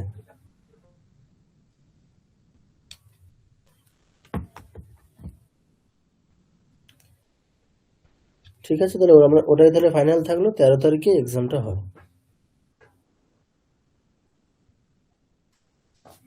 আর আপনাদের এক্সামটা হচ্ছে, আপনাদের মার্কস থাকছে হচ্ছে 100, আর কোশ্চেন থাকবে হচ্ছে 50টা। আপনাদের যে আইটেমগুলো বললাম, কর্তৃবাচ্য, কর্মবাচ্য, কারক নির্বাচন, এটা একটা, ঠিক আছে? তাহলে মোট আপনাদের থাকছে হচ্ছে মোট 50টা কোশ্চেন থাকবে। আচ্ছা, আর একটা জিনিস আমাদের, কোশ্চেনটা কি স্যার গুগল ফর্মে থাকবে কি হ্যাঁ হ্যাঁ, ডাইরেক্ট? গুগল ফর্মেই থাকবে। আচ্ছা,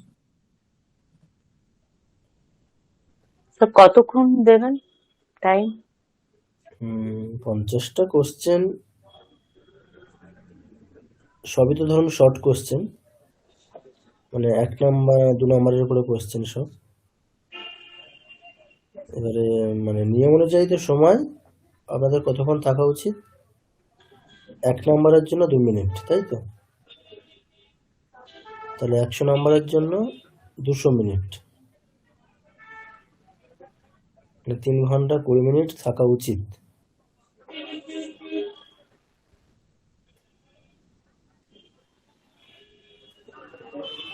ঠিক আছে, আপনারা 3 ঘন্টায় সময় নেবেন, অসুবিধা নেই। 3 ঘন্টা হলে হবে তো? হ্যাঁ স্যার। হবে স্যার। ঠিক আছে, আপনাদের ধরুন সন্ধ্যাবেলা আমি দিয়ে দিলাম 6টা বা 7টা দিয়ে ধরুন দিয়ে দিলাম, আপনারা 10টায় জমা করে দিলেন, 10টার দিকে।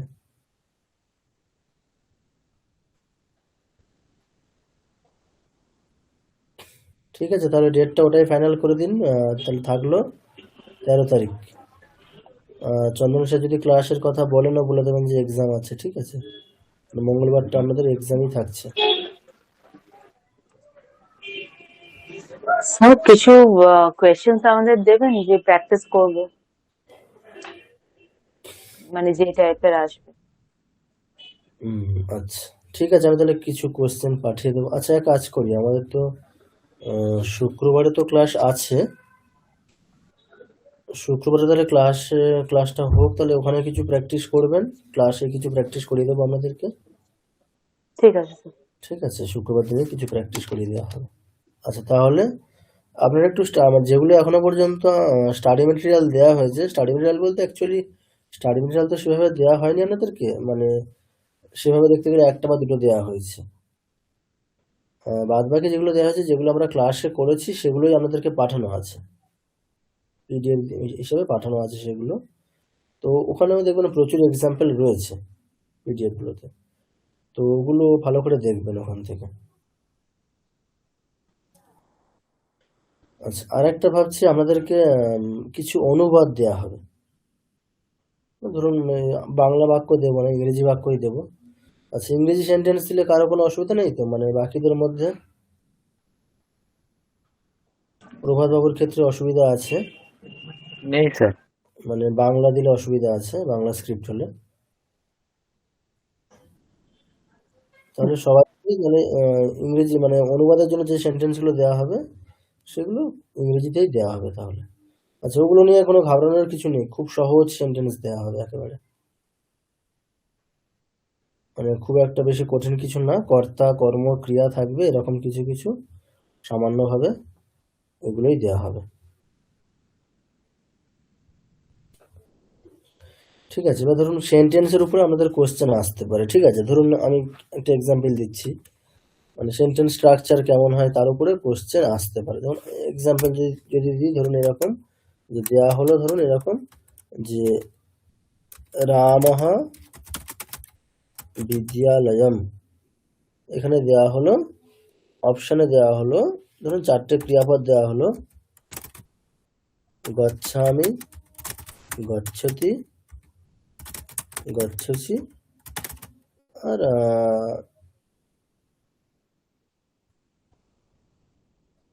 গচ্ছন্তি, এরকম 4টে দেওয়া হলো। তাহলে কোন ক্রিয়াপদটা ঠিক? মানে এইগুলোর বাইরেও সেন্টেন্স স্ট্রাকচারের উপরে কোশ্চেন থাকতে পারে, ঠিক আছে? এরকম ক্রিয়াপদ নিয়ে হতে পারে বা কর্তা নিয়েও হতে পারে। আমাদেরকে ধরুন এরকম দেয়া হলো, মানে 4টে অপশন দেয়া হলো, রামঃ, রামেণ, এরকম কয়েকটা অপশন দিয়ে বিদ্যালয়ম গচ্ছতি। আমাদের বলা হলো যে এখান থেকে কারেক্ট শব্দটাকে বাছুন এই 4টের মধ্যে, এরকম দেয়া হলো, হতে পারে।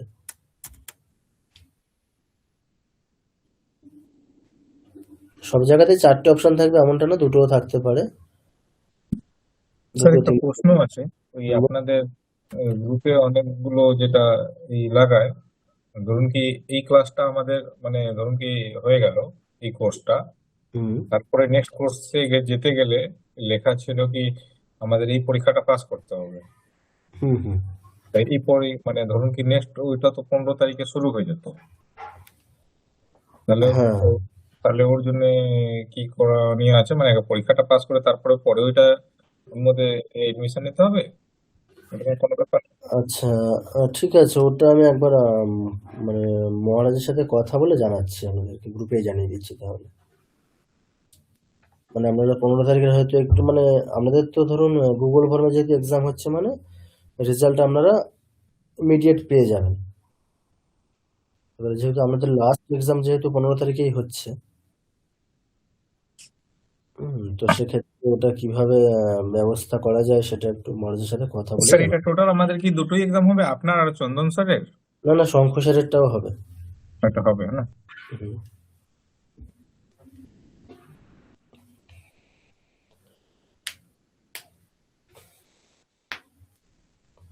ঠিক আছে, তাহলে এরকম সেন্টেন্স স্ট্রাকচারের উপরে কোশ্চেন থাকবে, এরকম এমসিকিউ টাইপের, তাহলে এরকমটা হবে।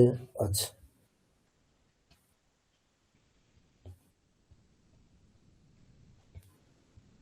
আচ্ছা, আপনাদের কি মানে সময় নিয়ে হয়েছে? সময়ের মানে কেউ শিখিয়েছেন সময় দেখা কিভাবে হয়, বা বারের হ্যাঁ স্যার, নাম, এগুলো শেখানো হয়েছিল? হ্যাঁ চন্দন স্যার। হ্যাঁ হ্যাঁ স্যার, হ্যাঁ। চন্দন স্যার আচ্ছা, শিখিয়েছিল। ঠিক আছে, তাহলে ওগুলো তাহলে চন্দনেশ্বরী কোশ্চেন দেবেন। ঠিক আছে। আচ্ছা, আমার কোশ্চেন থেকে তাহলে আরেকটা যে বিষয় আসছে সেটা হচ্ছে বিশেষণ বিশেষ্য, বা 4 নম্বর যে আইটেমটা আসছে সেটা হচ্ছে বিশেষণ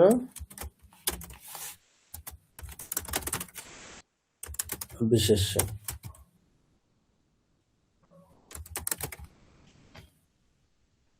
তাহলে বিশেষণ এবং বিশেষ্যের ব্যবহার কেমন হয় তার উপরে কোশ্চেন থাকবে। আচ্ছা, এটা আমাদের কিভাবে কোশ্চেন থাকবে? ধরুন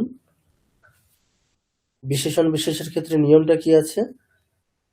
বিশেষ্যের যে লিঙ্গ, যে বচন, যে বিভক্তি, বিশেষণেরও সেই লিঙ্গ, সেই বিভক্তি, সেই বচন। তাহলে আপনাদেরকে পুরোপুরি বিশেষণ যখন প্রয়োগ করবেন বিশেষ্যের সাথে পুরোপুরি ম্যাচ করেই চলতে হবে, তাই তো? মানে বিশেষ্যের লিঙ্গ, বিভক্তি, বচন, এই 3টে অংশকে আপনাদেরকে মিলিয়ে চলতে হবে। তো আপনাদের কোশ্চেন কিভাবে থাকবে? ধরুন দেয়া হলো এরকম যে রামেণ বিদ্যালয়ः গম্যতে, এটা একটা সেন্টেন্স দেওয়া হলো আপনাদেরকে। এবারে অপশন কি থাকবে যে রামের জন্য অ্যাপ্রোপ্রিয়েট বিশেষণ কোনটা?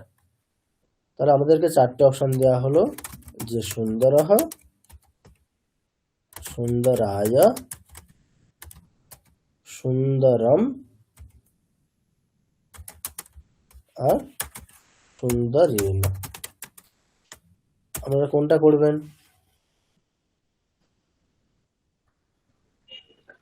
সুন্দরেন। সুন্দরেণ, তাই তো? রামের সাথে ম্যাচ করছে কোনটা? সুন্দরেণ, এটাই।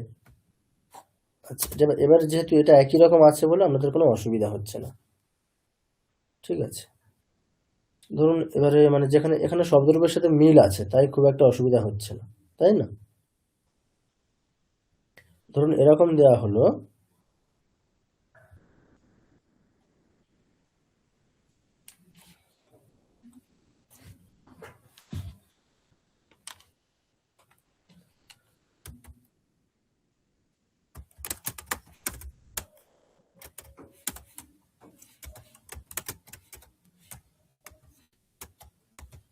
নদীই বা আচ্ছা নদী নদী থেকে মৎস্যম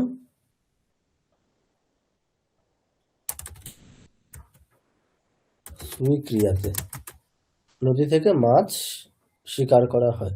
মানে শিকার বলতে এখানে শিকার না, মাছ আমরা যেটা বলি যে মানে পশু শিকার করা সেরকম না, স্বীকার মানে হচ্ছে গ্রহণ করা হয়, ঠিক আছে। আচ্ছা, তো এখানে আমাদেরকে অপশন দেওয়া হলো এরকম,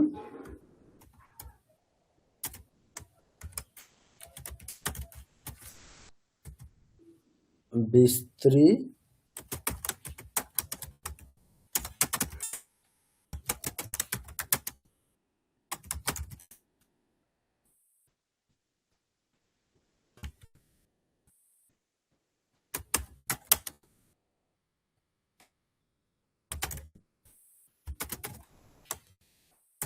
আচ্ছা কোনটা ঠিক এখানে?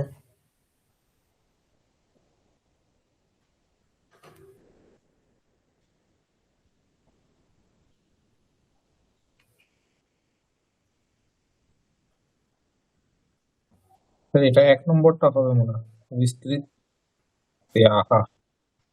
সেটা কিভাবে বলছেন? নদী আহার সাথে মিল আছে এটা, তাই তো? হ্যাঁ স্যার।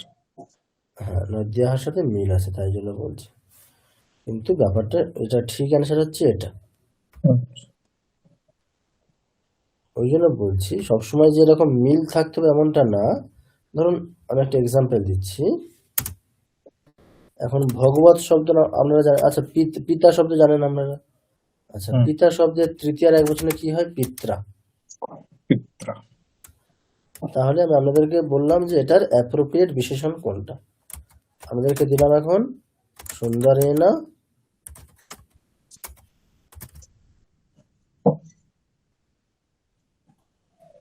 সৌন্দর্যা সুন্দরাত সুন্দরম, চারটে দিলাম, কোনটা ঠিক এখানে? এটা সুন্দরের ঠিক হবে। আচ্ছা, তাহলে এটা কি পিত্রার সাথে মিল আছে? পিত্রার সাথে তো মিল আছে এটার, সুন্দরিয়া। তাই না? কিন্তু আমরা জানি কি পিত্রা শব্দের মূল প্রাতিপদিক হচ্ছে পিতৃ, মানে রিকারান্ত একটা শব্দ, তাই তো? আর তার যে বিশেষণ যেটা আছে সুন্দরা, সেটা শব্দ কি? সুন্দর। তাহলে আমাকে কি করতে হবে? নিয়ম কি আছে? লিঙ্গ বিভক্তি বচন শব্দের সাথে তো মেলাতে হবে না, যে সুন্দরটাকে সুন্দর রিকারান্ত করতে হবে এমন তো কিছু না।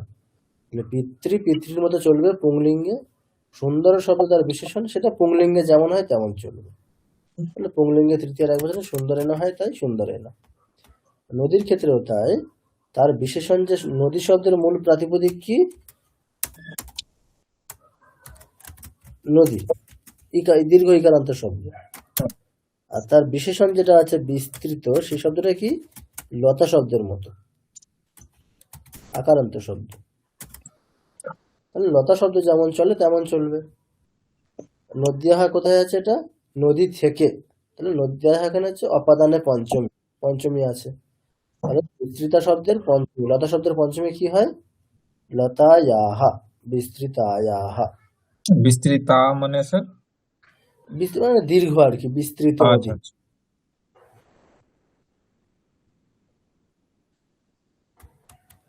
তাহলে আমাদের এই বিশেষণ বিশেষ্য এই অংশ থেকে মানে এইরকম কোশ্চেন দেওয়া হবে, মানে সবসময় এরকম যে আমাদের একটু কনফিউশন করা হতে পারে এখানে, যে ওই শব্দরূপের সাথে মিলিয়ে ভুল একটা দেওয়া হলো। যেমন আপনারা বলেন বিস্তৃয়াটা হবে না, বিস্তৃতায়াহা। দেখুন বাংলাতে আপনি কি বলেন? বাংলাতে বলেন কি বিস্তৃতি, এরকম বলেন কি? দীর্ঘ ইকারান্ত হয় কি বাংলাতে? বিস্তৃতি হয় না, বাংলাতে বিস্তৃতা। তাহলে সেরকম, তাহলে বিশেষণের ক্ষেত্রে এরকম, মানে বিশেষের সাথে কোন বিশেষণটা অ্যাপ্রোপ্রিয়েট এরকম অপশন থাকবে আপনাদের কিছু, সেখান থেকে যেটা মানে ঠিক হবে সেটাকে চুজ করতে হবে। তাহলে প্রথম থেকে আমাদের কি কি হলো, কি কি পোর্শন থাকছে আমাদের? একটা হচ্ছে ওই কারক বিভক্তি, মানে বাক্য দেয়া থাকবে, বাক্যে হচ্ছে পার্টিকুলার শব্দের নিচে দাগ থাকবে, এটা কোন কারক সেটা নির্বাচন করতে হবে, এরকম একটা থাকছে। নেক্সট, কর্তৃবাচ্য কর্মবাচ্য চেঞ্জ, অর্থাৎ বাচ্য পরিবর্তন করা। আচ্ছা, এরপরে কি থাকছে? বিশেষণ বিশেষ্য, এটা থাকছে। এরপরে সেন্টেন্স স্ট্রাকচারের উপরে কিছু কোশ্চেন থাকছে, মানে সেটা আর কি, মানে ক্রিয়াপদের উপরে হতে পারে বা যে কোনো কারকের ক্ষেত্রেও হতে পারে, যেখানে কোন পদটা ঠিক। ওটা আমি এক্সাম্পল মানে দেখিয়েছি, তাহলে ওরকম থাকতে পারে। আচ্ছা, আর একটা থাকবে হচ্ছে ট্রান্সলেশন করতে হবে। যেমনটা বললাম যে ইংরেজি বাক্য দেওয়া থাকলো, সেটাকে আপনারা ট্রান্সলেশন করলেন। খুব ছোট বাক্য দেওয়া থাকবে, ঠিক আছে? দীর্ঘ বাক্য একদমই থাকবে না। ধরুন দেওয়া থাকলো এরকম যে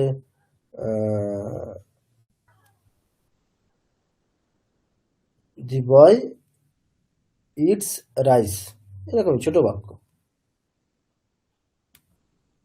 দীর্ঘ বাক্য থাকবেই না।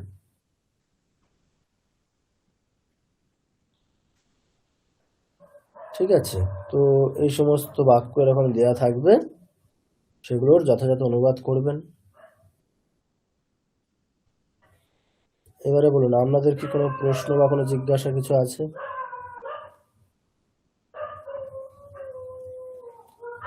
শুক্রবারে আমরা প্রত্যেকটা আইটেম ধরে ধরে কয়েকটা করে সেন্টেন্স প্র্যাকটিস করব।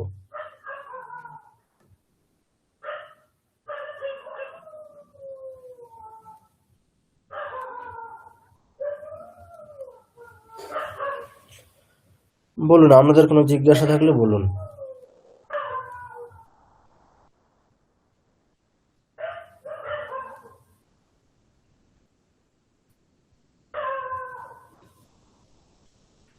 নেই স্যার। আচ্ছা, এক্সাম নিয়ে কোনো রকম টেনশন নেই তো কিছু? নেই। বাহ, প্রভাত বাবু? হ্যাঁ স্যার, ঠিকই আছে, বেশ ওই মানে অভ্যাসটা হয়নি তো। ঠিক আছে, শুক্রবারে আপনারা ওই মানে যে যতগুলো আমাদের এই এখনো উইকে একটু হচ্ছে পড়তে হবে ভালো করে। স্টাডি মেটেরিয়াল বা ক্লাস নোটস হুম। যা কিছু হয়েছে সবকিছুই আমাদের কাছে শেয়ার আজকে করা আছে। স্যার যেটা করিয়েছেন ওইটা একটু কাইন্ডলি একটু দিয়ে দিবেন স্যার, হ্যাঁ হ্যাঁ, তো তাহলে ওগুলো একটু আপনারা এই হয়ে প্রত্যেকে যাবে। একটু ভালো করে দেখবেন, ওই পিডিএফ গুলো, হুম হুম হুম স্যার, স্টাডি মেটেরিয়াল এবং ক্লাস নোটস যা আছে ঠিক আছে। ওগুলো ভালো করে দেখে নেবেন। দেখে শুক্রবারের ক্লাসে আসুন, হুম, মানে অ্যাটলিস্ট ওখানে আমাদের এই কারক বিভক্তি মানে কারক নির্বাচনটা হুম, আর কর্তৃবাচ্য কর্মবাচ্য সেন্টেন্স স্ট্রাকচার কেমন হয় এটা, আর বিশেষণ বিশেষ্য, এই তিনটে বিষয় আমাদের মোটামুটি ওখানে মানে সবকিছু অ্যাভেলেবেল আছে আমাদের। ঠিক আছে। ঠিক আছে, ওগুলো ওখান থেকে ভালো করে দেখে আসুন। আর শুক্রবারের ক্লাসে আমরা প্রত্যেকটা আইটেম থেকে কিছু কিছু সেন্টেন্স অভ্যাস করব, আর কিছু অনুবাদ আমরা করব শুক্রবার।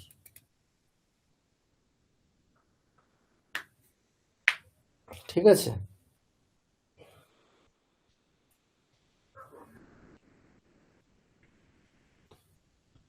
তাহলে ক্লাসটা তাহলে আজকে এখানেই শেষ করি নাকি? শুক্রবারে তাহলে আপনারা ওগুলো দেখে আসুন, ঠিক আছে স্যার, অভ্যাস করা হবে। ঠিক আছে। হুম। ঠিক আছে। ওম শান্তি শান্তি শান্তি, হরি ওম তৎসৎ। শ্রীরামকৃষ্ণার্পণমস্তু। বেশ, শুভরাত্রি, ভালো থাকবেন। তাহলে শুভরাত্রি। এক্সাম ডেট ফাইনাল 13 তারিখ। ওকে ঠিক আছে, ওকে। শুভরাত্রি স্যার। শুভরাত্রি। ঠিক আছে স্যার। শুভরাত্রি।